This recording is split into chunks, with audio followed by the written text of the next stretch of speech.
about to join Don Neuen, co-host of Cowboy Logic Radio, and Denise Simon, host of the Denise Simon Experience, for a weekly situation report, or SITREP. 18 hours a day, Denise Simon lives her life as an Intel Analyst. 18 hours a day, Don Neuen lives his life in the world of rock and roll. 1 hour each day, Neuen receives a daily SITREP from Simon. Welcome to the Drive Time Situation Report. Fasten your seatbelt. You're now in Don Neuen's car, and he is calling in for his SITREP.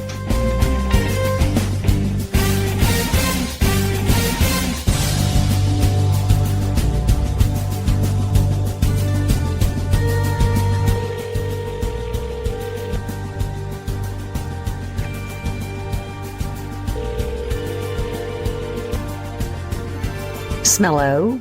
What's up, Niecy? Just about everything you can think of. Well, I got to tell you, the brief scan that I did of the headlines today looks like we had a rough day at the office. Do you agree? Yeah. I'm considering drinking Mike's Hard Lemonade more often than I do, which is once a year. All right. Well, before you hit the Mike's Hard Lemonade, ladies and gentlemen, let me welcome all of you to tonight's Drive Time Sit Rep. You've got on one end of this conversation the stellar Denise Simon. She hosts another radio show on our network, the Denise Simon Experience, which I highly encourage you to check out if you have not already done so. That show takes place, by the way, on Thursday night. Some places it's at 9 o'clock Eastern. Other networks it's 10 p.m. Eastern. But it's Thursday night. Whatever you're listening to this show on, you can catch the Denise Simon Experience on Thursday. My name is Don Neuen, and on Tuesday night, I'll be coming to you with Cowboy Logic Radio with the stellar Donna Fiducia. See, in order for me to be successful in radio, Denise, I need to be flanked and supported by either you or Donna Fiducia. You see how that works? That's kind of like gasoline in a match, isn't it? Yeah, no kidding. Anyway, ladies and gentlemen, you are listening to the Drive Time Sit Rep. It's a phone call that I make to Denise Simon. We record it once a week on my drive home from work. Normally, I don't have the time to even look at headlines throughout the day. So I count on, religiously, Denise Simon to bring me up to speed, to make me appear to be more intelligent than I actually am. And she's going to do that tonight. I have no doubt. But before we get after it, Denise, timestamp the show so everybody knows when this confab takes place. Well, all righty. It's 8:40 p.m. Eastern on the 15th day of July in the year of our Lord, 2019. Excellent. Again, Denise, you do that so well. Thanks. And Merry Christmas to you. Merry Christmas. Hey, before I forget about it, I don't know if she's listening, and actually this show is going to air 2 nights from tonight, but Myra Taylor. You know Myra Taylor, right? I do. It's her birthday today. I saw that. How about that? Happy birthday. Yeah, happy birthday to our little sister Myra Taylor out there in Libland of the San Francisco metropolitan area, where she is undoubtedly battling feces and syringes almost on every step she takes. But she doesn't complain. Have you ever noticed that any of her posts, she never complains about anything? No, she doesn't. And she's got the great, ladies and gentlemen, if you want to find her, I think it's under Myra Look for Taylor. shoes. Yeah, look for shoes. Because she is like Imelda Marcos, but is a nice person. Yeah, women are very partial to shoes anyway. Yeah, but she's got like 8 trillion pairs of them. Careful now. Like the most. Careful now. Why? What's wrong with that? Because I do too. Well, I'm not slamming it. Okay. It's just that people like you and Myra Taylor and Donna Fiducia need bigger closets than people like me. Yes, we do. Yes, you do. But let me tell you what my favorite pair of Myra Taylor's shoes happens to be. and this has got to be fascinating for our listeners, so we'll move right past this as soon as I say this. Her old school Adidas, the white Adidas with the black stripes, the old school ones, like I had in high school. I very much remember those. Yep. And we don't have to worry about Capper Dick or whatever his name is. Indeed not, for sure. All right, Nisi. So, like I said at the beginning of the show, from the headlines, the brief glance that I made before giving you a call, it appears that we had a bad day at the office. Well, we once heard about a book that President Trump wrote called The Art of the Deal. And I almost feel like at this point he needs to go back and reread his own book. I was of the notion for the Independence Day celebration that he was taking a lot of flack for because we're spending too much money and this is just going to be another campaign rally, blah, blah, blah, blah, blah. And the Republicans are giving out tickets to only the Republicans and whatnot, which was false because they were giving them out to anybody that wanted them. But I believe that what he should have done to neutralize the media and to neutralize the Democrats is he should have invited Chuck and Nancy to sit in the elite section of his box of guests and be his guest. Now, they clearly would have said no. And then he could have said, well, I tried. Okay. He may have even invited, a couple other people that so despise him on the Democrat side. Now, over the weekend, his fingers went a little too furiously, and he sent out a couple of tweets that is causing a lot of people a lot of headaches. Again, if he used the art of the deal on the squad to whom he was referring in these tweets, which is Ilhan Omar and Alexandria Ocasio-Cortez and Rashid Tlaib and whatever her name is, Presley, yeah. He could have said to him, before you in Congress go on your 6-week vacation in August, I'd like to invite the four of you and even Chuck and Nancy to come on over to the White House. I'll block some time because I want to hear about all the successes that you have had on the legislative side and any kind of pending legislation that you ladies in the squad have introduced to make America a better place. So come on over, Thursday at 2:00. This will be a time that you can come in and tell me how wrong we are and how right you are and how things are so much better in your respective districts. And I would have left it there. Now, what would the media and what would the Democrats have done with that? See what I'm saying? He could have neutralized the whole thing. The timing of his tweets were bad because we already know that there was a major infighting here between the squad and Nancy Pelosi, the speakership.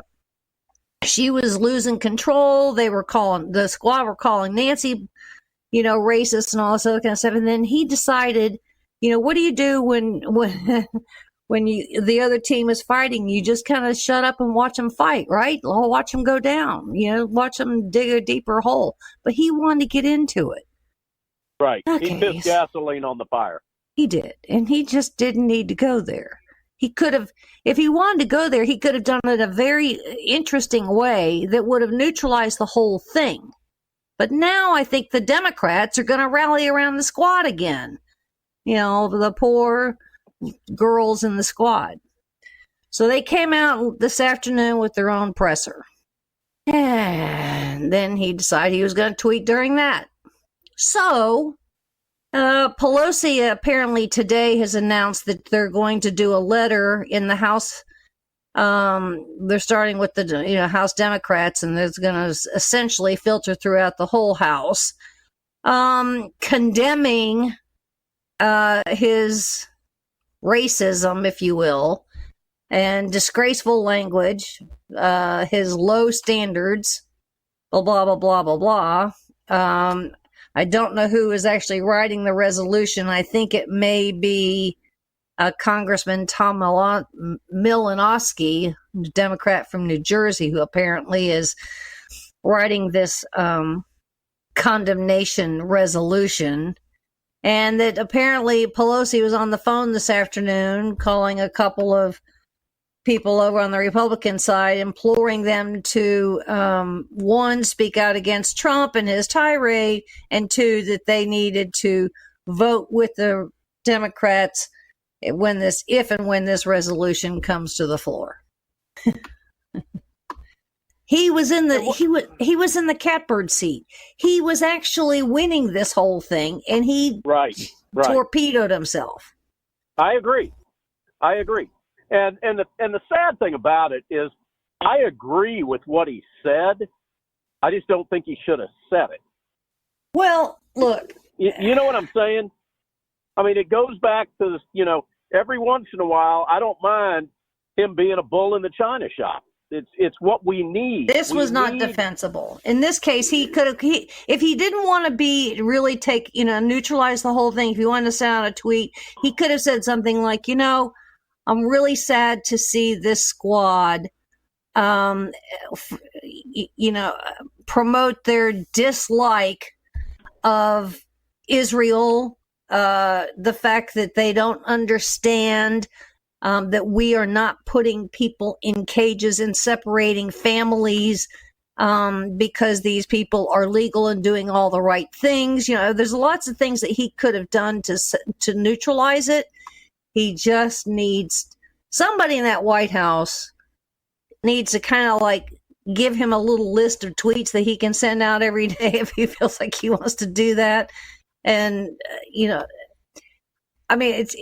we understand the spirit of what he's trying to say, but he's so ungraceful about it all. No, I get it. And again, I applaud what he said. I don't think he should have done it. And I agree 100% with you that there were other tactics that he could have done here that would have been far more effective. As Corey Lewandowski said, we got to let Trump be Trump. He's not going to change because Denise and Don think that he should have done something differently. I mean, he is what he is. And again, I could not agree with you more. And while I applaud what he said, because it's what I think, I'm not the president. I could get away with making a tweet like that could not be potentially damaging where he can't. I'd just get banned from Facebook or put in Facebook jail or something like that. But Trump is Trump, isn't he? Holy cow. Hey, let me ask you this. How long do you think George and Kellyanne Conway are going to stay married? Oh, boy, what a fight going on there. Can you imagine how much it must totally suck to go home at night in that household? Well, we're not even sure that that's really what happens there. Nobody really talks about that, but I have a feeling that maybe George gets visiting privileges or something. I don't know, but that's another festering nest of nonsense. No kidding. I mean, that's got to be, you talking about being in a miserable marriage, that's got to be it. I mean, George just seems to be a completely miserable human being to start with. And in fact, they're both lawyers, so you can just about imagine the lawyerly conversations that they even have with you. Oh, no. I can't even imagine any conversation taking place. No. Must be a big house. That's all I can say. I hope. All right, so what else is going on, Nisi? Well, I think a neat thing, that did happen at the White House today, that did get maybe a minute's worth of press, was I think this is the second or third annual Made in America show and tell thing. I wish they'd actually had spent some more time on it, because it really would have been quite fascinating to see new inventions and where these things are coming from and, why they're being invented. What does the market say that, we need these things and whatnot? Trump was in, meeting each of the people that, did their show and tell and whatnot. So it really would have been fascinating to have the media there and go, okay, this booth 1's doing this and booth 2 is doing this and booth 55 is doing this. I really kind of wanted to see that. But I think we were cheated a little bit because of Trump himself and his cockamamie tweets on from his iPhone. Well, I still think that somebody could have showed up there with the cure for all cancer, and the press would not have covered it because it took place under Trump's administration. Possibly so. Yeah. Let me think here. There was something that I did want to ask you about, and I'm drawing a blank on it. Hopefully I'll remember here before the SITREP. Ladies and gentlemen, you're listening to the Drive Time SITREP. It's an unscripted conversation between Denise Simon and myself. She's bringing us up to speed on everything that's going on. Hopefully she's going to share some creepy stuff that's going to freak all of us out a little bit. Well, a little. I don't know how much time do we have? About 8 minutes. Okay. Well, I wrote an article on a couple days ago, and I titled it "Obama's Aunt Ordered Deported." Remember? I remember her being deported, or do I remember you writing the article? Remember that she was ordered to be deported. Okay. Well, this was kind of fast. I don't remember. Hold on. I don't remember that, but I do remember seeing that article come through my inbox.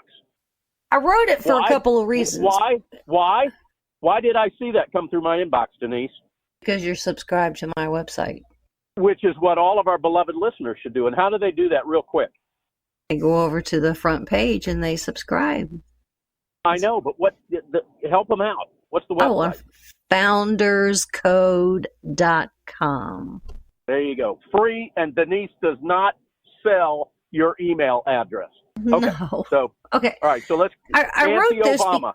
And I wrote this because I listened all weekend long to media and across the board about how we are doing these deportation raids in 10 cities, and we're instilling fear, and people are in blended families, and we're going to be separating families and causing blah blah blah blah blah blah blah blah blah, which is just not true.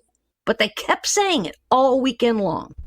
Okay, so I decided to go back a little bit because in 2003, Auntie Izatuni, Obama's aunt that lived in Boston, she was ordered, she had been through the judicial process, and she was ordered to leave the country in 2003, but she stayed, which is exactly what's going on right now. So later that year, she attempted to do an appeal, but she lost that, and an immigration judge ordered her deported again in October of 2004. Well, she stayed in Boston, and on top of that, she was living in federal public housing. Okay. Now, this kind of went back and forth, and she got some lawyers who paid for the lawyers. There was some dispute. There was even some thought that Obama himself was contributing to her legal team. But the case got reopened after she was ordered to be deported twice. And after all of this, what ended up happening? Well, she decided that she was going to apply for asylum. Asylum. She'd already been in the country. This was in 2010. She'd already been in the country 7 years. Asylum from what? Hey, hold on a second. Now, when you say this is Obama's aunt, do you mean like a sister of his father? That close of an aunt, or some removed aunt? I don't know. I haven't looked at it since probably 2010 myself.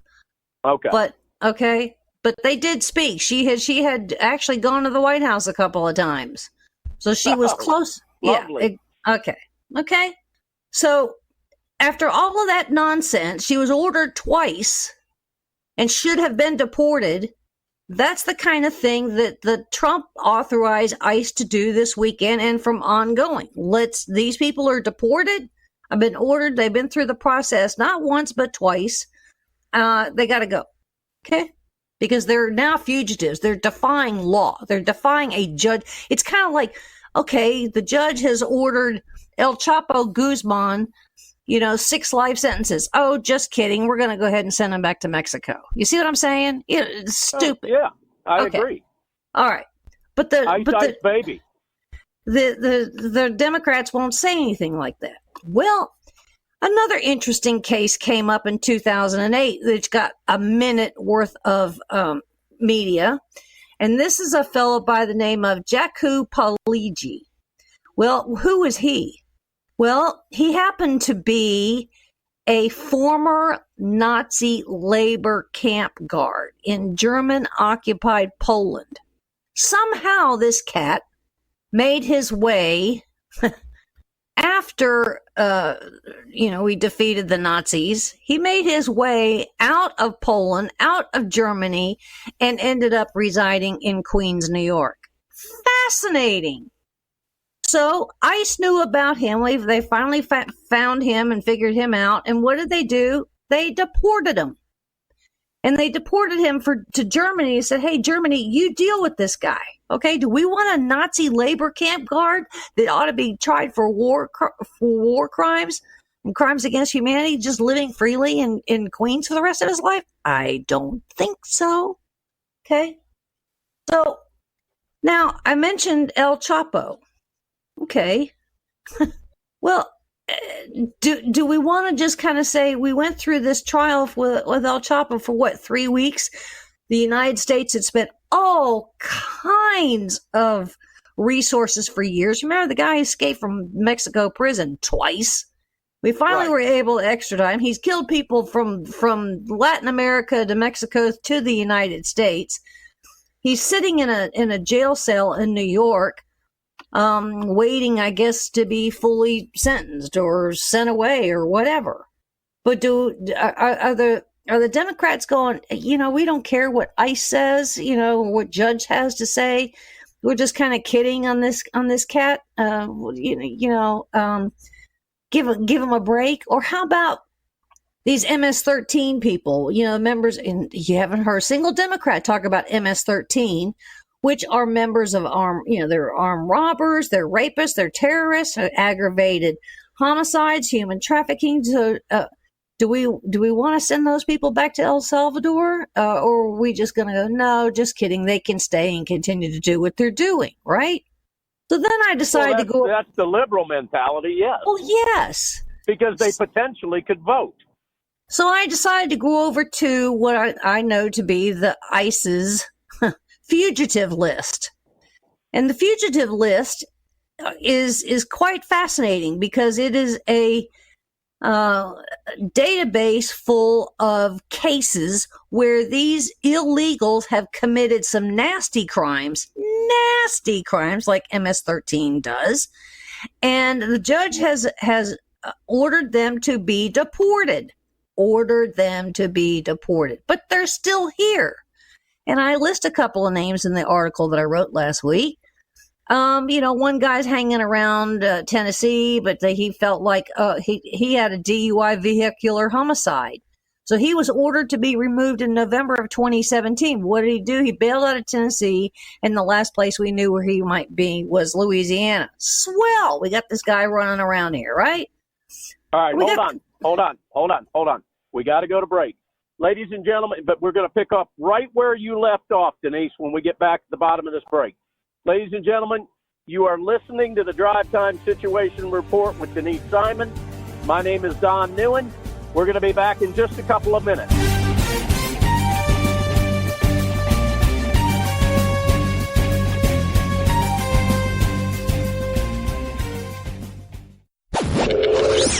Check us out on the web at cowboylogic.us.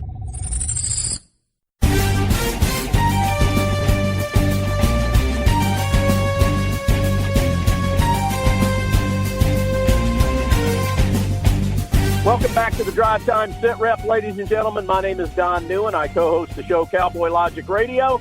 And on the other end of this conversation, you've got the stellar Denise Simon, the host of the Denise Simon Experience. Before we went to break, we were talking about all of these illegals that are needing desperately to be deported. You want to pick back up where you left off, Denise? Yeah, I do. So, those that we've got this amazing fugitive list. We got this cat by the name of Derek Bell. Okay, well, he doesn't sound too Latino to me, but he's known in the underworld as Tone.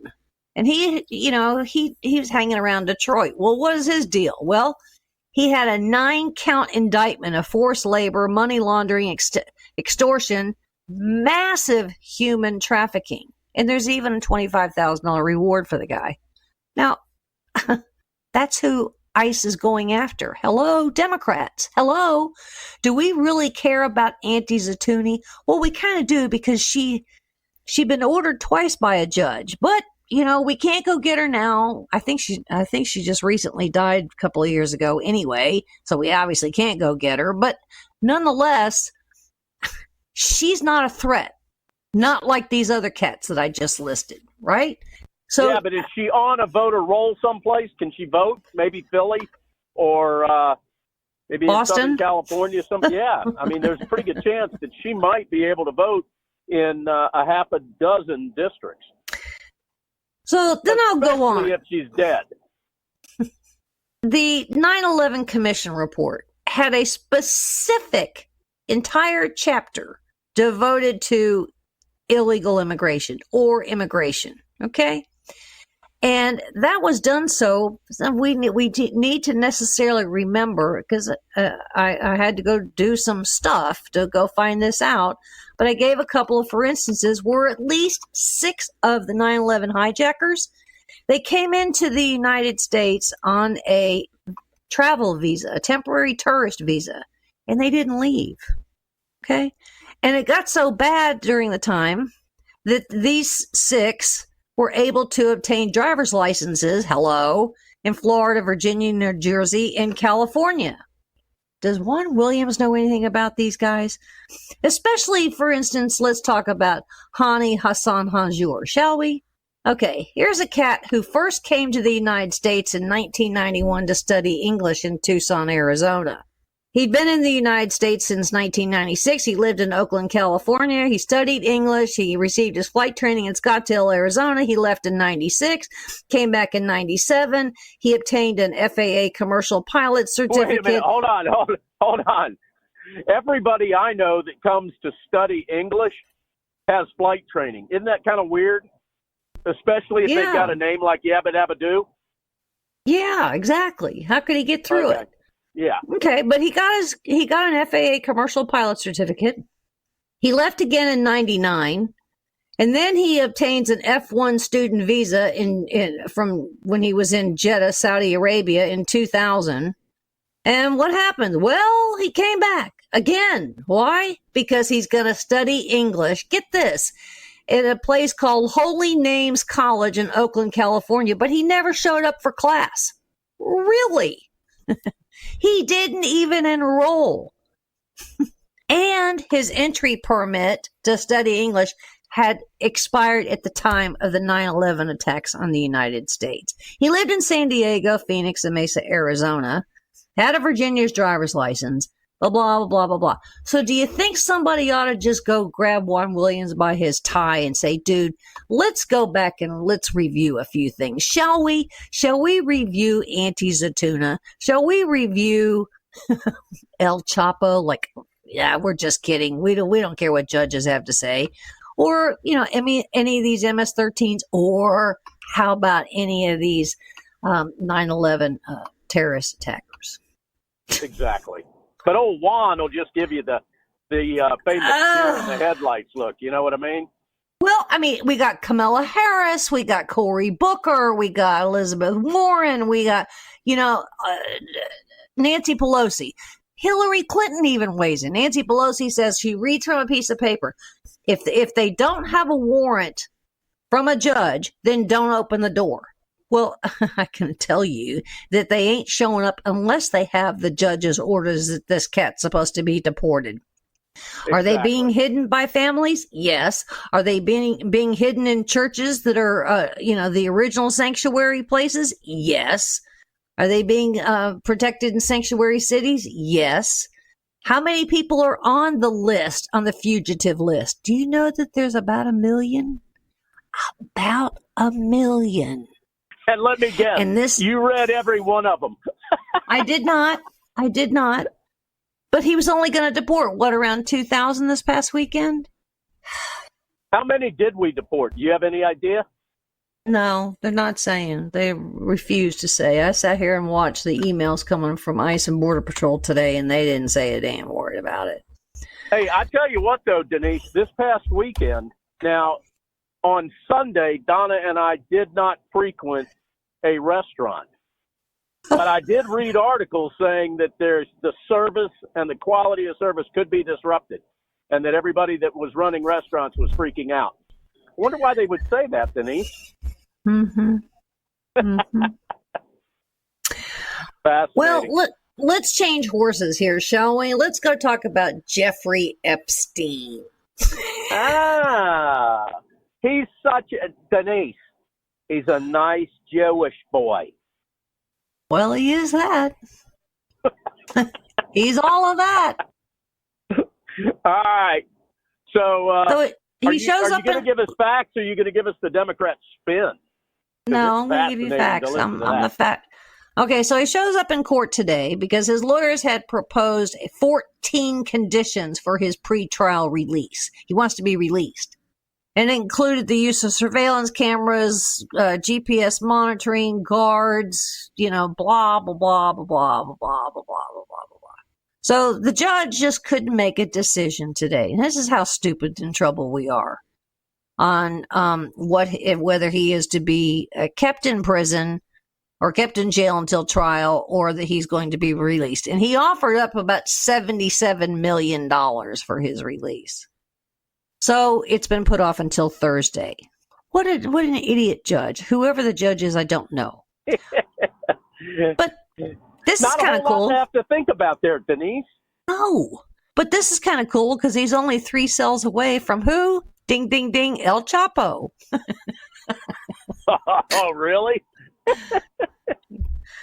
Okay, so the feds, they exercised a search warrant on his home in New York. I don't think we have one at Sin Island yet. And I don't think we have one in New Mexico. And I don't think we have one for Palm Beach. But we did have one, and we executed that one for New York. We executed it the same day that he was arrested at Teterboro Airport on his return trip from Paris. So what did we find in his home in New York? Oh, glad you asked. They found piles of cash. They found dozens and dozens of diamonds, some pretty nasty sets of lewd and lascivious photographs. But here's the fascinating one. They found a expired passport with his picture and a fake name, and the passport was claiming an address in Saudi Arabia. God. That's where all the Jews I know live.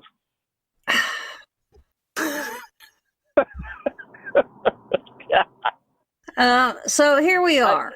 I can't believe this judge is even debating this. I can't either. I can't either. Now here's his name. I found his name. Apparently it's Judge Richard Berman, and apparently there's some new information coming from their investigation. And I think because they're piling on, that's the reason that he's delaying the decision. Not necessarily maybe to just put him under house arrest waiting his trial, but maybe because the $77 million that he's offered up, including his Manhattan mansion, may go up to $177 million. I don't know. The guy apparently is worth about $1 billion. Yeah, but Clearly. nobody knows how he made it.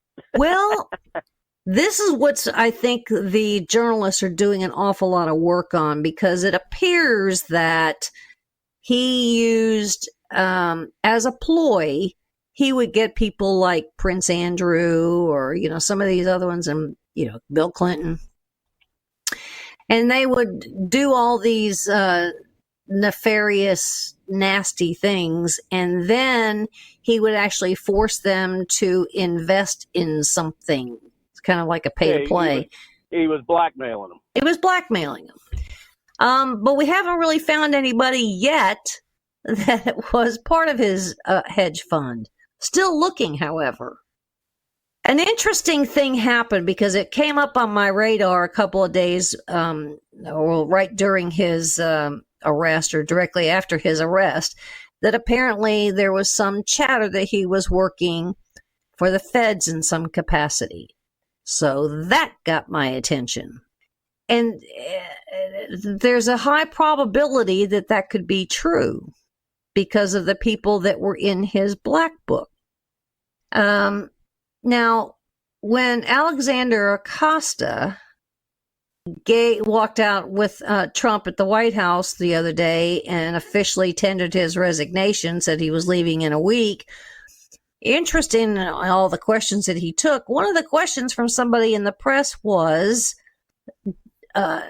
did Epstein work with any part of and I didn't hear it all, but all I heard was intelligence, meaning maybe an intelligence agency, or was he a snitch? And Acosta blew it off. Like, that's a ridiculous question. But let's go back, shall we, a little bit, because his original sentence that sent him was supposed to be 18 months. It was reduced down to 13. And then it was, he was supposed to be on a work release thing, which he was. He got to leave every day and was supposed to spend the night there only at night. And then after that, he was supposed to check in. When he went back to New York, he was supposed to check in on some kind of a calendar on a frequency thing, which he never did. And the New York police or the probation people or whatever, they didn't even press him on it. But it also kind of tells me that there's something more necessarily going on here, because the charges and his sentence was a state operation. Had nothing to do with the feds. Really didn't even weigh in. They just kind of did a wink and nod and kind of went okay. And maybe they did a wink and nod and kind of went okay because there is some truth. I'm not saying that there is, and I'm not saying that there isn't. I'm just saying, for the sake of the listeners, this is out there. And if you're inclined to do some work on your fingers and doing some research, because I think Vanity Fair did a piece that actually they were very, and they hate Trump, but they did a very fair piece on Trump and against Epstein. There might be some inferences in what the investigation revealed by the journalist for the Miami Herald. And if you look at the names of those that were in his black book, it would stand to make some sense. So it could be very fascinating where this thing eventually leads. But New York is saying that the case is kind of growing by leaps and bounds into itself, because they got this vast trove of lewd photographs, in the initial look of his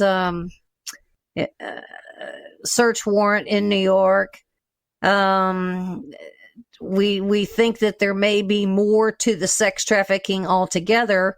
I would have to argue in some of these cases, some of these girls were paid off to go away, and they went away. He paid them off. And others went more than once. So some of them, and if not all of them, went willingly, I might add. Then I came across a piece written by a press outfit in Ireland, who went off on Prince Andrew. And this one got to be even more fascinating, because apparently this has been floating around the UK for quite some time, and British royalty was having a fit over it all. Now, Apparently, remember we had that one royal wedding where Prince Andrew married Sarah Ferguson, and then that didn't last too long, and then that whole thing went away because the royal family didn't want to talk about divorce in the royal family. Well, we have this girl by the name of Ghislaine Maxwell, and she is the top aide to Jeffrey Epstein because of the people that she knew worldwide. And why did she know so many people? Well, we have to thank her father, because her father was a newspaper tycoon, Robert Maxwell, and he died in 1991, apparently falling off of his yacht after he stole hundreds of millions of dollars from the Daily Mirror pension fund. So, these are just lovely people. Tell me. And so she decided that she was just going to kind of pick up where her father left off due to his death. But apparently, Ghislaine really did pick up the baton and kind of ran with this thing because there was if you got a guy that you're kind of working with that's worth well in excess of $1 billion, and I might say that the Maxwells probably had lots of money on their own because he stole hundreds of millions from the Daily Mirror pension fund. Now, we have to wait because I'm waiting for a search warrant to be executed on the Palm Beach house. I haven't seen that one yet. Waiting. And then the one certainly down there in Little St. James Island, and then the one over there in New Mexico. So apparently he's got quite the ranch over there. So it's not going to go away, but I would suggest that media here in the United States had so much fun for 2 years talking about the Trump-Russia collusion thing that it was keeping CNN afloat with their advertisers.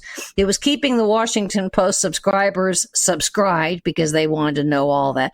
But now I think that those same outlets have an opportunity to replace the Trump-Russia collusion story with the Jeffrey Epstein story, because I think it's going to get more fascinating by the minute. Don't you? I could not agree more.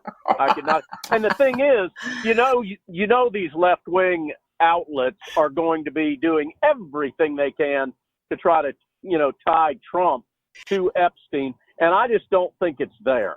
I think they've backed off of that. I think they have clearly found that, their paths did cross, but their paths did cross not any differently than it necessarily would with anybody else, particularly in Epstein's Black Book. But here's a fascinating thing, and a lot of people don't necessarily know this, that Epstein's home in Little St. James Island, guess who his neighbor is? I wasn't aware that he had a neighbor on the island. Richard Branson. Richard Branson. The 60-year-old virgin. Who has a frequent guest that is who? By the name of Barack Obama. Yes, another ding, ding, ding, ding, ding. Yeah. Can you believe this? Very interesting. Now, when you say a neighbor, do you mean a neighboring island? Because no, neighbor. On the same hunk of rock? Private island neighboring, a private island, I guess, right next door. So they can get to each other's houses without going on water? Or maybe just a jet ski. Who knows? All right. Okay. Because my understanding is that Epstein's Island was Epstein's Island. Yeah, I'm not completely, it's pretty big. I'm not completely sure that's all exactly true. Yeah. If you were, you don't like me to do this to you, but prognosticate, who are some big old names on the hit list that you think are going to come down and really not have too many nights where they can get good sleep over all of this? Well, I believe some of the Kennedy clan is probably closing ranks. I think there's some Hollywood types closing ranks. Epstein operated kind of sort of the way what is his name, Weinstein did. They just kind of rolled with some the big names, but I don't think Epstein rolled with the same crowd as Weinstein. But it did include some Hollywood types like Kevin Spacey, Naomi Campbell. And he would give some very elaborate dinner parties and whatnot that included people like Katie Couric. Oh, Katie! Okay, why did we stop with her? Well, then we have to necessarily say, who else at NBC was there? Yeah, what about the little perv? Yeah. What was his name? Hairpiece Man. Yeah, I forget. I can see him, but yeah.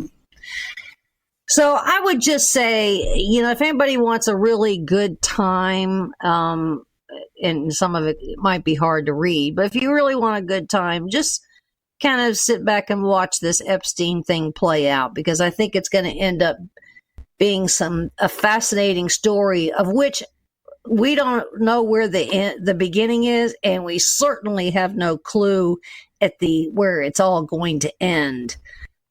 Especially when you have got, the royal family, and I would say, some princes and princesses involved in this thing.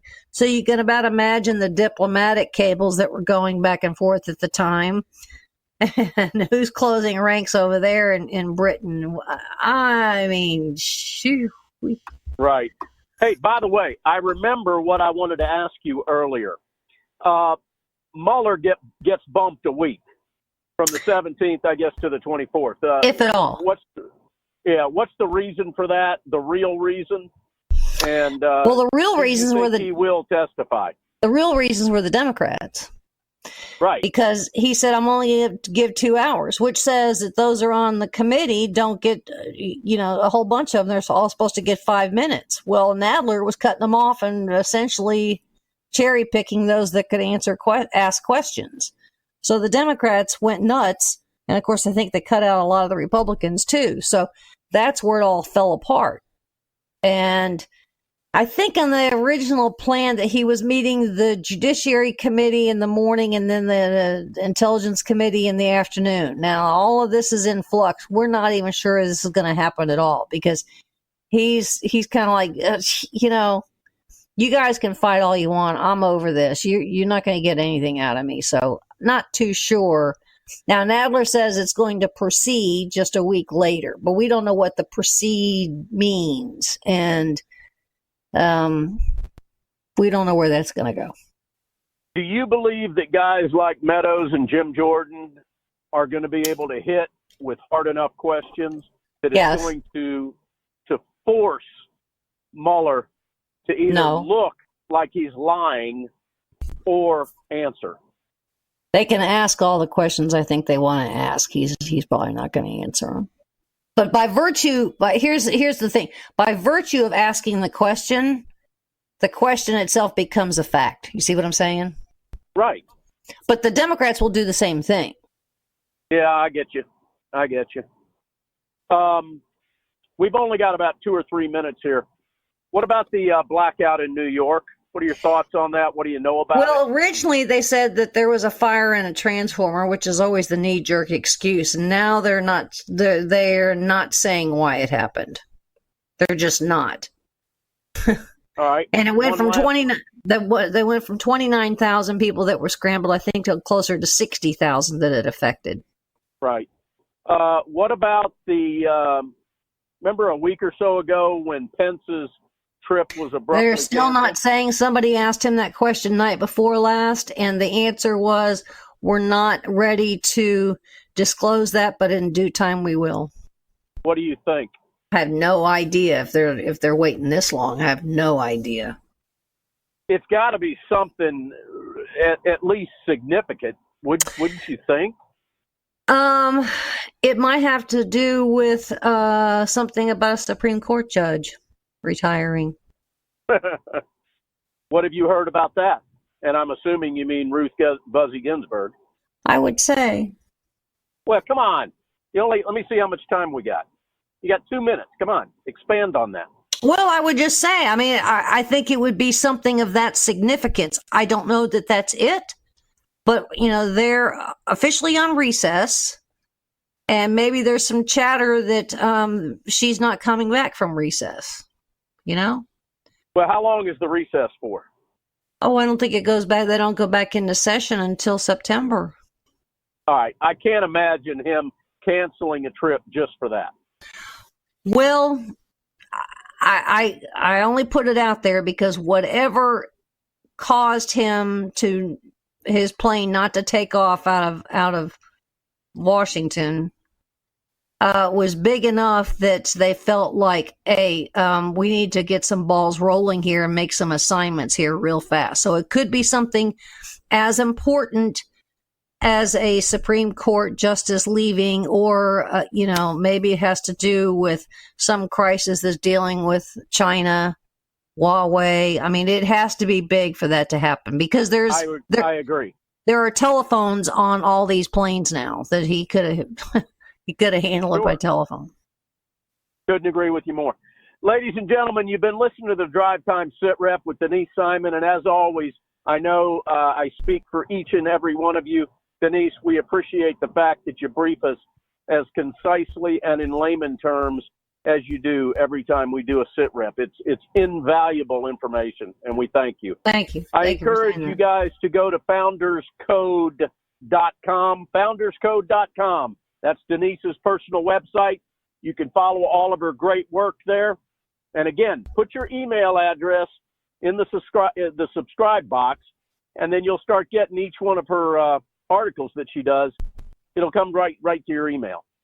We want to thank our super duper affiliates there, Mojo50. Check out mojo50.com, mojo50.com. Check out all the great shows that are on that network, along with WDDQ, Talk 92.1 FM down in Valdosta, Georgia, and 107. I'm in my car, Denise, and I'm super tired. WJHC in Jasper. I'm drawing a blank on that. Forgive me, everybody. 107.5 FM. Ladies and gentlemen, you've been listening to the Drive Time SITREP, and we're going to see you next week. Denise Simon, take us home. Thanks for listening, and God bless America.